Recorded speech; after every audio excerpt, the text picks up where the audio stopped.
Parents are full partners in their child's education. That statement shouldn't be controversial. Parents expect it to be true, and school districts across the country acknowledge it in one form or another. But what if parents weren't just being neglected as full partners, but actually deceived about their child's education? And much, much more. We don't need to ask what if anymore. We need only look at what's happening at public schools, like the one in Geary County, Kansas, where administrators were so committed to implementing radical gender ideology in the classrooms all the way down to kindergarten that they were willing to override parents' most basic rights concerning their own children. As is so often true, the last line of defense for parents and students includes good teachers like Pam Ricard, who are willing to do the right thing even if it means paying a hefty price. For decades, Pam partnered with parents as a public school teacher. She was an outstanding teacher with a long track record of excellence in the classroom. Yet 15 years into her most recent position as a math teacher at Fort Riley Middle School, Pam was suddenly suspended. It wasn't for anything she said or did. Rather, Pam was punished for something she couldn't do: participate in a student's social transition to identify as the opposite sex. As a Christian, Pam strives to treat every person with dignity, love, and care. She believes that all people are created either male or female in the image of God. She sees any lie as a direct violation of her biblically formed faith, so she always seeks to tell the truth. Along with these deeply held beliefs, which Pam shares with millions of people in the U.S. and around the world, she also wants to protect children from making potentially irreversible and life-changing decisions that they may later regret. Pam initially offered what she hoped would be a win-win solution. She would address students who identified as the opposite sex by their last name in the classroom.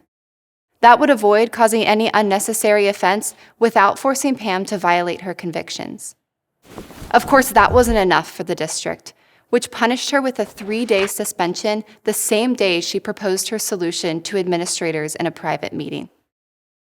After her suspension, Pam again went as far as she could to try to follow the rules while also keeping her conscience clean.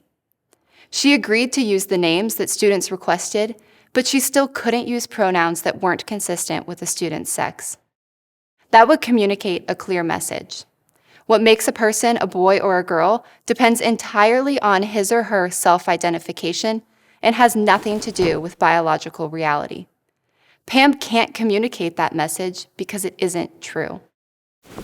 Meanwhile, the district fast-tracks their new policy, officially mandating that staff address students by a preferred name. That new policy also made matters worse by forcing teachers to deceive parents, specifying that schools in the district will not communicate this information to parents unless the student requests the administration or the counselor to do so.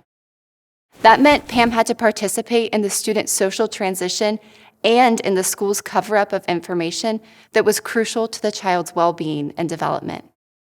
The district's policy wasn't just a violation of Pam's freedom of speech and religious freedom. It was also a direct affront on the rights of parents. Pam reached out to Alliance Defending Freedom, which assisted her in suing the district for violating her First Amendment rights. A federal court soon ruled in her favor. As the court wrote in its preliminary injunction order, it is illegitimate to conceal information from parents for the purpose of frustrating their ability to exercise a fundamental right. Whether the district likes it or not, that constitutional right includes the right of a parent to have an opinion and to have a say in what a minor child is called and by what pronouns they are referred. Shortly after this, the district agreed to settle the case, and the school board repealed the policy that made teachers deceive parents. Their unconstitutional actions ended up needlessly costing taxpayers $95,000 in damages and attorney's fees. This is an important victory, but the issue is not isolated to Kansas. In Harrisonburg City Public Schools in Virginia, teachers have been directed to hide information about a student's use of different names and pronouns from that student's parents. In Wisconsin's Kettle Moraine School District, minor students may change their name and gender pronouns without parental consent. Alliance Defending Freedom is challenging these and a slew of similar policies across the country. Parents should know if their child is experiencing serious difficulties in any area of their lives.